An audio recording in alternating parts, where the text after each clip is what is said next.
সব সমস্যাগুলো আমি আল্লাহ সমাধান করে দেব। একটা শুধু সংবিধান মানুষের নাম কি? বুকে সবাই হাত দেন, সবাই বুকে হাত দেন। আগামী পার্লামেন্ট, মা বোনেরা আপনারাও বুকে হাত দেন। আগামী পার্লামেন্ট কোরআনের পার্লামেন্ট হোক, এর পক্ষে কে কে আছেন? দুই হাত ধরে আল্লাহকে দেখান। লিল্লাহি তাকবীর, লিল্লাহি তাকবীর। আল কোরআনের আলো। এইবার সংসদে কেমন করে জ্বালাই সেটা আমি এবার দেখবো। ভোটের আগে এইবার কে কে টাকা দিবেন? হাত তোলেন তো দেখি। মাথা চুলকে আছে, হাত তোলেন না, হাত তোলেন না। বলছি ভোটের আগে কে কে টাকা নেবেন?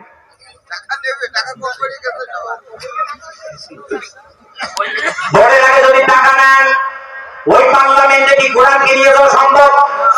আওয়াজ নাই। ভোটের আগে যদি টাকা নেন, টাকা নিয়ে যদি ভোট দেন, মা বোনেরা বেরোজের ফিস দিয়ে যদি ভোট দেন, ওই পার্লামেন্টে কি কোরআন নিয়ে যাওয়া সম্ভব? আবার দুর্নীতিবাজরা আবার পার্লামেন্টের দখল করে নেবে, ঠিক না?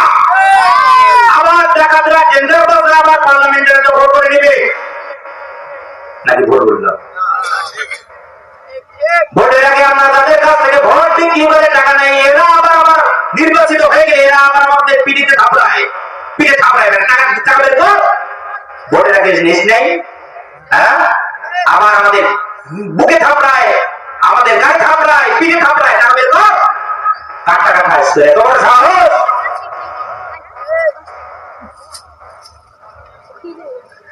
এই কারণে বললেন আমি আল্লাহ শান্তির প্রথম নাম্বার একটা কিতাব দিলাম, সেটার নাম কি? মুখস্থ হয় নাই। সেটার নাম কি? আল কোরআন। যে শান্তি দিতে পারে, কোন সন্দেহ আছে? আরো যেমন সন্দেহ আছে, ওই জাহিলিয়াতের যুগে যেখানে একটা ছেলে তার মায়ের সাথে জেনা করতে, ইসলাম আসার পর সেটা বন্ধ করে দিয়েছে। এই দেশে যদি কোরআনের আইন যদি কায়েম হয়, আমাদের দেশে কোনো চোর থাকবে? কাপড়ে চুরি করার সুযোগ পাবে? মালয়েশিয়ায় বাড়ি কেনার সাহস পাবে? ভারতে জমি কেনার সাহস পাবে নাকি? যখনই দেখবে তারা 1 টাকা দুর্নীতি করেছে, তাদের নামে রাষ্ট্রীয় ভাবে তাদের নামে মামলা তৈরি হবে, ঠিক না? সে যত বড়ই নেতা হোক না কেন, ইসলাম কাউকে শান্তি বলতে পারে না। ইসলাম কার বাপের নয়, ইসলাম সত্যের পক্ষে, ঠিক না?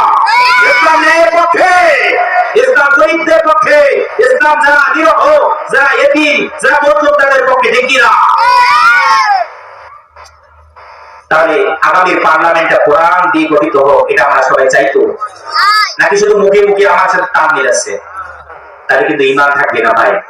হ্যাঁ, নামাজ পড়ে কিন্তু কোরআনের সংবিধান চান না, ঈমান থাকবে না। আল্লাহর কসম করে বলি, এই আমার শুধু সামিয়ানা নামাজের উপর আছে, তাছাড়া কিন্তু আর কোনো পর্দা নাই। আল্লাহর কসম করে বলি, আল্লাহর কোরআন দিয়ে যদি পার্লামেন্টটা তৈরি হোক, এটা যদি আপনি না চান, আর যদি প্রতিদিন 5 ওয়াক্তের জায়গায় যদি 2 ওয়াক্ত যদি পড়েন, আল্লাহর কসম 1 ওয়াক্ত নামাজও আপনার কবুল হবে না। বানিয়ে বললাম ভাই নাকি? এক মুখে যারা 2 কথা বলে ওদের নাম কি? মনে জানেন না? এক মুখে যারা 2 কথা বলে ওদের নাম কি? আল্লাহ যেখানে কোরআনে বললেন ফাসাল্লি লিরাব্বিকা ওয়ানহার, নামাজ পড় কার জন্য? ওই কোরআনে আল্লাহ বললেন আমার সংবিধান দিয়ে তোরা তোদের পরিবার থেকে রাষ্ট্রীয় জীবন চালাও। আপনি শুধু নামাজেরটা মানলেন সুলসুল আব্দুল, আর যেটা যেখানে শক্ত হাতে সমস্ত অন্যায়গুলোকে দমন করা দরকার, আপনি ওইটার পক্ষ নিলেন না। আপনি তাদেরকে আর ভোট দিয়ে সমর্থন করলেন। কি করলেন? চোরদেরকে আপনি কি করলেন? ভোট দিয়ে। তাহলে কি হবে? নামাজ কবুল হবে? আর যখন নামাজ কবুল হবে, এরপরে ইসলাম যে পরিপূর্ণ জীবন ব্যবস্থা, তার দ্বিতীয় নাম্বার যে হাতিয়ার, সেটার নাম হলো যোগ্য নেতার যোগ্য নেতৃত্ব। কি? যোগ্য নেতার যোগ্য নেতার যোগ্য নেতৃত্ব। কিন্তু আমাদের সমাজে আর কি নেতা আছে না নাই? কালটু নেতা। কি নেতা? মন্ডল নেতা। এরকম নেতা আছে না নাই? ওই নেতার পিছনে আমরা স্লোগান দেই, আমার নেতার চরিত্র। কন্যা কেন?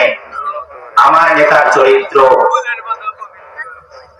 ওই নেতা দেখেন আবার যে গোপনে গোপনে আবার বিড়ি টানে। কি টানে? টিউবওয়েল আসছে তো 2000 দিন, কয় হাজার? সরকারি ভাবে লেট্রিন আসছে তো 5000 দিন। যে নেতা এরকম দুর্নীতিবাজ, আপনি তার চরিত্রের ব্যাপারে সার্টিফিকেট দিলেন, আমার নেতার চরিত্র ফুলের মতো পবিত্র, আপনাকে সাক্ষ্য দিতে হবে কার কাছে?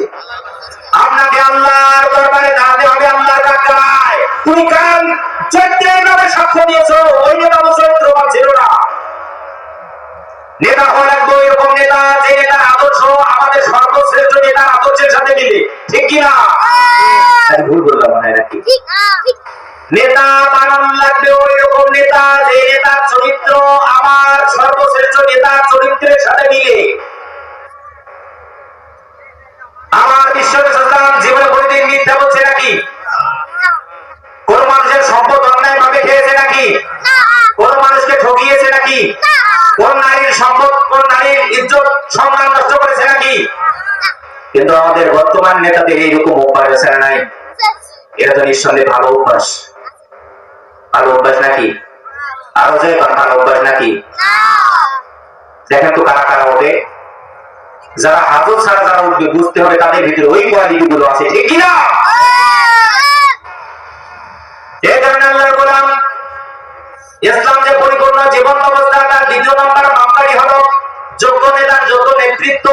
এটা আমি মুখ দিয়ে বানিয়ে বলবো না, জোর খাটিয়ে বলবো না, এখানে বলছি বলে রব্বুল আলামিন পবিত্র কোরআনুল কারীমে সূরাতুন নিসা 58 নম্বর আয়াতে আল্লাহ তাআলা বললেন, ইন্নাল্লাহা ইয়ামুরুকুম আন তুআদ্দুল আমানাতি ইলা আহলিহা ওয়া ইযা হাকামতুম বাইনান নাসি আন তাহকুমু বিল আদল। জয় আল্লাহু আকবার। তোমাদেরকে আদেশ দিলাম, যে নেতা হওয়ার যোগ্য তোমরা তাকে নেতা বানাও, যে নেতা হওয়ার সমর্থন করার যোগ্য তোমরা তাকে নেতা বানাও। এর বাইরে আর কাউকে নেতা বানানো যাবে নাকি? যারা অযোগ্য তাদেরকে নেতা বানানো যাবে নাকি? অযোগ্য মানুষদেরকে যদি আমরা এই সমাজের অশান্তিগুলো দূর করার জন্য যদি নেতা বানাই, আরো অশান্তি বাড়বে না কমবে? আরো বাড়বে না কমবে? দুর্নীতিবাদদেরকে আমরা যদি আগামী 5 বছরের জন্য যদি ক্ষমতায় বসাই দুর্নীতিগুলো দূর করার জন্য, দুর্নীতি মানে কমবে নাকি? আগামী 5 বছরের জন্য এই বাংলাদেশ থেকে চুরিকে দূর করার জন্য যদি আমরা তাদেরকে ক্ষমতা বসাই, যদি চোর হয়, এরা যদি 5 বছরের জন্য যদি ক্ষমতায় যায়, চুরি বাড়বে না কমবে? আওয়াজ নাই। আপনারাও চুরির পক্ষে মনে হয় নাকি? এই চোররা যদি ক্ষমতায় যদি যায়, তাহলে চুরি বাড়বে না কমবে? কমবে না বাড়বে? চোররা ক্ষমতায় যাও, আমরা কি সেটা চাই? নির্বাচনে ক্ষমতায় যাওয়ার আগেই দুর্নীতি, রাস্তায় ট্রাক আটকিয়ে টাকা নেয়, মোটর সাইকেল আটকিয়ে টাকা নেয়, অটো আটকিয়ে টাকা নেয়, নেই কি নেয় না? নেই কি নেয় না? এরা ক্ষমতায় গেলে জাতির শরীর কি করবে, এ জাতির ভাগ্যে কি আছে আমরা সেটা আগেই বুঝে গেছি, ঠিক কিনা? নাকি বানিয়ে বললাম মনে হয় নাকি? এই কারণে বললেন, যারা যোগ্য, যারা নেতা হওয়ার যোগ্য তোমরা তাদেরকে নেতা বানাও। যারা নেতা হওয়ার যোগ্য তাদেরকে যদি আমরা নেতা না বানাই, দুশ্চরিত্র মানুষদেরকে যদি আমরা নেতা বানাই, বাটপারকে যদি আমরা নেতা বানাই, যারা টাকা দিয়ে ভোটের রাতে যারা ভোট কিনে, এদেরকে যদি আমরা নেতা বানাই, বিশ্বরাসূল বললেন, আল মারউ মা মান আহাব্বা, যার সাথে যার মহব্বত তার সাথে তার কি হবে? আরো জয়বার কি হবে? আপনি যে নেতাকে সমর্থন করলেন, আমার নেতা ভালো, কিন্তু আপনার নেতা দুশ্চরিত্র, আপনি যাকে সমর্থন করলেন ওই নেতা যদি চোর হয়, আর আপনি যদি তার পক্ষে যদি ভোট দেন, তাহলে আপনাকে আল্লাহর দরবারে আসামি হয়ে যেতে হবে, ঠিক কি না? আপনি আমি যদি চাই আপনার আমার হাসর নাসর চোরের সাথে হোক, চাই কি? বাটপারের সাথে হোক কি চাই? যেদিন কেউ থাকবে না আল্লাহর দরবারে, যেদিন আপনি আমি দাঁড়াবো, ওই জন্য যদি চোর হিসাবে আপনি আমি যদি সাব্যস্ত হই, তাহলে ওই মানুষটার মতো ঘোরা খবর আর কারো থাকবে নাকি? আরো জয়বান থাকবে নাকি? এজন্য সম্মানিত হাজির, এই সমাজের সমস্ত অন্যায়গুলোকে দূর করতে হবে, আমাদেরকে বেছে নিতে হবে যোগ্য নেতা। কি নেতা? যে নেতা নামাজ পড়ে, কি পড়ে? যে নেতা সত্য কথা বলে, যে নেতা ভোটের আগে টাকা দিবিও না, ভোটের পরে টাকা দিবিও না, যে নেতার ভিতরে আল্লাহর ভয় আছে, এই নেতার দরকার আছে না? আর দরকার আমরা নেতা হিসেবে বানাতে চাই না। তারা অনেক খেয়েছে, বাংলাদেশের এতিম মিসকিনদেরকে তারা অনেক খেয়ে দিয়েছে। আমরা দেখেছি ব্রিজগুলোতে, কালভার্টগুলোতে রডের বদলে কি দিয়েছে, আরো যেরকম কি দিয়েছে। আবার কি আমরা ওইরকম বাস খাইতে চাই? আরো যেরকম বাস খাইতে চাই। এই জন্য আমাদেরকে যোগ্য নেতা নির্বাচন করতে হবে। কি নেতা? আর যেরকম কি নেতা, যে নেতার ভিতরে আমার রাসূল সাল্লাল্লাহু আলাইহি ওয়াসাল্লামের আদর্শ আছে, ওই নেতার দরকার আছে না নাই? ওই নেতাগুলো যদি ক্ষমতায় আসে, নিজেও দুর্নীতি করবে না, আর কাউকে দুর্নীতি করতেও দিবে না, আর যেবার নিজেও করবে না, কাউকে করতেও দিবে না। ওই নেতাগুলো ক্ষমতায় আসুক, আমরা চাই কি চাই না? কারা কারা চান দুই হাত ধরে আল্লাহকে দেখান। লিল্লাহি তাকবীর, লিল্লাহি তাকবীর। আর নামান ঘুমাইছেন বাসায় নাকি? কত বাজে দেখেন, কত বাজে দেখেন তো, 10টা 18। আমাদের ওদিকে তো একটার কম তো মাহফিল শেষই হয় না। কি বল 10টা 18?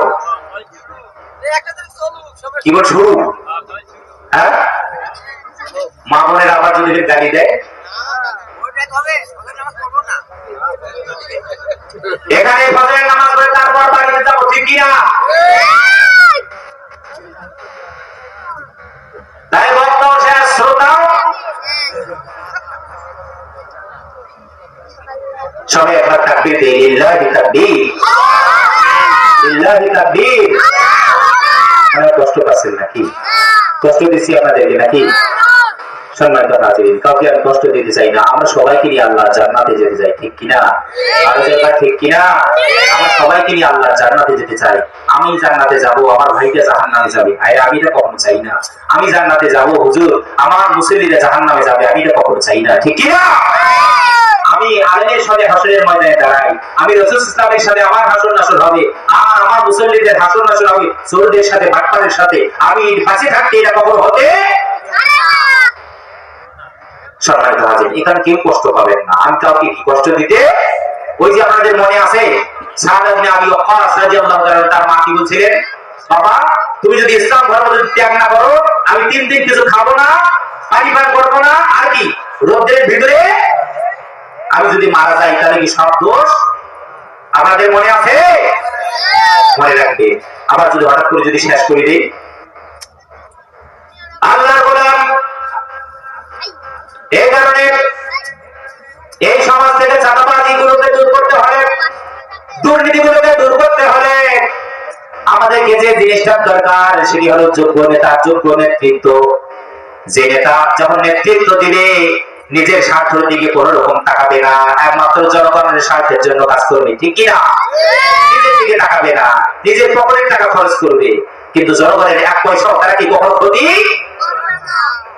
এমন যদি হতো আমার দেশের শাসক হতো, ওমরেরই মতো হতো, আবু বকরের মতো, ঠিক কিনা? নেতা ক্ষমতায় আসুক, আমরা চাই কি চাই না?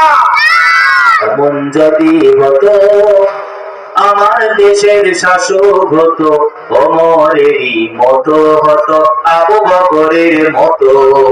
আল্লাহু আকবার। ওমর রাদিয়াল্লাহু তাআলার সন্তান রাষ্ট্রীয় কোষাগার থেকে একটু সম্পদ নিয়েছে, বলছে বাবা তুমি এই সম্পদ কোথায় পেলে? বলছে বাবা আমি রাষ্ট্রীয় কোষাগার থেকে সম্পদ নিয়েছি। বেটা রাষ্ট্রীয় সম্পদ কি তোর বাবা? কিন্তু আমার দেশের মন্ত্রী ছেলেগুলো, এমপি ছেলেগুলো, তাদের বাপ দাদারা যখন ক্ষমতায় যায়, এরা রাষ্ট্রীয় সম্পদ অবৈধভাবে লুণ্ঠন করে কি করে না। কিন্তু ইসলাম যখন কায়েম হবে, সব যোগ্য মানুষগুলো যখন নেতৃত্ব দিবে, স্ত্রী 1 টাকা খাইতে পারবে না, কোন কর্মী অবৈধভাবে 1 টাকা খাইতে পারবে না, নিজের সন্তানে 1 টাকা অবৈধভাবে ভোগ করার সাহস পাবে নাকি? যখন এই তার অবৈধ সম্পদ, রাষ্ট্রীয় সম্পদ, যখন এই তার 1 টাকা অবৈধভাবে তারা যখন ভোগ করবে, সাথে সাথে সে মন্ত্রী ছেলে হলেও তাকে রাষ্ট্রীয় ভাবে তাকে কাঠগড়ায় দাঁড়াতে হবে, ঠিক কিনা? এই কারণে আল্লাহ বলছেন ওয়াইদা হাকামতুম বাইনান নাসি আন তাহকুমু বিল আদল, যখন মানুষের মধ্যে বিচার করবা, ন্যায় বিচার করবা, কি বিচার? ন্যায় সম্মত ভাবে বিচার করবা। এরা যদি অযোগ্য মানুষগুলো ক্ষমতা আসে, ন্যায় বিচার দেশের মানুষ পাবে? আমাদের দেশে আজকে কিছু মানুষগুলো বিচার করে 2 পক্ষ থেকে টাকা নেয়, সুবহানাল্লাহ। হ্যাঁ, 6 পক্ষ থেকে টাকা নেয়, দুই পক্ষ থেকেই টাকা নেয়, কাবুর কাছ থেকেও টাকা নেয়, আবার মামুর কাছ থেকেও টাকা নেয়। ওটা কি বিচার হইল? হ্যাঁ, দুই পাশে থেকে টাকা নিয়েছে, তাহলে আবার কি হবে? ওই যে ছোট্টবেলায় আমরা শুনছি রুটি, একটা রুটি কি করে রুটি নিয়ে এসে দুই ভাগ করছে, এখন সেটা ভাগ করার জন্য ঠিক হয়েছে কি হয় নাই, এখন শিয়ার মামারে রাখছি, এখন শিয়ার মামা ওজন করে দেখে এই পেছনে বেশি হয়, এই পেশে খেয়া হয়, তখন আবার ওজন করে দেখে এই পেশে বেশি, এই পেশে গুলা খেয়া হয়। এইরকম খাওয়া পানিরা আমাদের সমাজে আছে নাই? আমরা মানুষের মধ্যে বিমর্ষা করে দিব। আল্লাহ বলছেন দেখো তোমরা মানুষের মধ্যে বিমর্ষা করে দাও টাকার বিনিময়ে, আর যে টাকার বিনিময়ে। এই কারণে রব্বুল আলামিন বললেন তোমরা ওই সমস্ত মানুষদেরকে ক্ষমতায় বসাও যাদের আদর্শ আমার রাসূল সাল্লাল্লাহু আলাইহি ওয়াসাল্লামের আদর্শের সাথে মিলে যায়, যাদের কথাগুলো আমার রাসূল সাল্লাল্লাহু আলাইহি ওয়াসাল্লামের কথার সাথে মিলে যায়, যাদের কাজগুলো আমার রাসূল সাল্লাল্লাহু আলাইহি ওয়াসাল্লামের কাজের সাথে মিলে যায়, ওই মানুষগুলোকে ক্ষমতায় বসানোর দরকার আছে না? ওই মানুষগুলো ক্ষমতায় আসুক, তার শান্তির মাপকাঠি দুইটা, জয়গণ পাই না আর জয়গণ পাই না। প্রথম নম্বর হলো কোরআন, আর দ্বিতীয় নম্বর হলো যোগ্য নেতা, যোগ্য নেতৃত্ব। কি যোগ্য নেতা, যোগ্য নেতৃত্ব, এই দুইটা ছাড়া বাংলাদেশের জমিনে কখনো শান্তি কায়েম করা কি নাই, কখনো সম্ভব। এই 54 বছর বয়সে দেশ স্বাধীন হয়েছে, আজ থেকে 1971 সাল প্রায় 54 বছর হয়ে গেল। এই দেশটাকে বাবা শাসন করলো, স্বামী শাসন করলো, আপা শাসন করেছে, আবার আরেকজন শাসন করেছে, তার নাম কি? কাকু। কি নাম? আরো যেরকম কি নাম? কাকু বেঁচে আছে না মারা গেছে? আরো যেরকম বেঁচে আছে না মারা গেছে? মারা গেছে। কিন্তু এই 54 বছরে কেউ আমাদেরকে শান্তির মুখ দেখাতে পারে নাই, কারণ ওই নেতাদের মধ্যে কোরআনও নাই, আমার রাসূল সাল্লাল্লাহু আলাইহি ওয়াসাল্লামের সুন্নাহও নাই। ঠিক কি না? ওদের মধ্যে কোরআনও ছিল না, সুন্নাহও ছিল না। ভোটের আগে ওরা মাজার জিয়ারতে যায়, কি জিয়ারতে? শাহজালাল রহমাতুল্লাহ আলাইহির মাজার জিয়ারতে যায়, যে বলে বাবা ভোটে দাঁড়িয়েছি, দেখো একটু আমার ভোট, আমার দিকে। তুই ভোটে দাঁড়িয়েছিস, চাইবি কার কাছে? নামাজে দাঁড়া, 2 রাকাত নামাজ আদায় কর, চাইবি কার কাছে? মাজার জিয়ারতে যায়। বিশ্ব ইসলাম বলছে সব থেকে বেশি অসহায় হলো সে যে মাজারে শুয়ে আছে, যে কবরে শুয়ে আছে। ঠিক কি না? যে কবরে শুয়ে আছে সে সব থেকে বেশি অসহায়। এই কারণে ভুলেও কখনো কবরের কাছে যাওয়া, তাদেরকে দিতে হবে, তাদের জন্য দোয়া করতে হবে, তাদের জন্য দান করতে হবে। আপনি একটা খেজুরের ডাল, একটা আপনার বরের গাছের একটা ডাল তাদের কবরের উপর লাগিয়ে দিয়ে আসে, ওইটা যতক্ষণ পর্যন্ত জীবিত থাকবে, তরুণত থাকবে, তাদের কবরের আযাবগুলোকে যে হালকা করে দিবেন তিনি কে? এই কারণে সম্মানিত হাজিরিন, শান্তির মাপকাঠি হলো দুইটা। এক নম্বরে হলো কোরআন, আর দ্বিতীয় নম্বর হলো আমার রাসূল সাল্লাল্লাহু আলাইহি ওয়াসাল্লামের সুন্নাহ।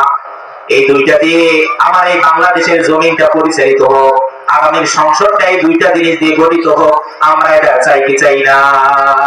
এটা যদি হয় কেমন শান্তি হবে, কেমন শান্তি হবে? কেউ আর কাউকে ঠকানোর কি পাবে না, কোন সুযোগ। কেউ আর কাউকে ওজনে কম দেওয়ার কোন রকম সুযোগ। অপরাধ হলেই বিচার হবে। কি হবে? অপরাধ হলেই। আর যদি না হয়, আগামীর পার্লামেন্ট যদি কোরআন দিয়ে সুন্নাহ দিয়ে যদি গঠন যদি না হয়, এবার সবাই কান খোলান, কানে যেগুলো আছে রুমাল টুমাল সব খোলান, খোলান, একটু খোলান।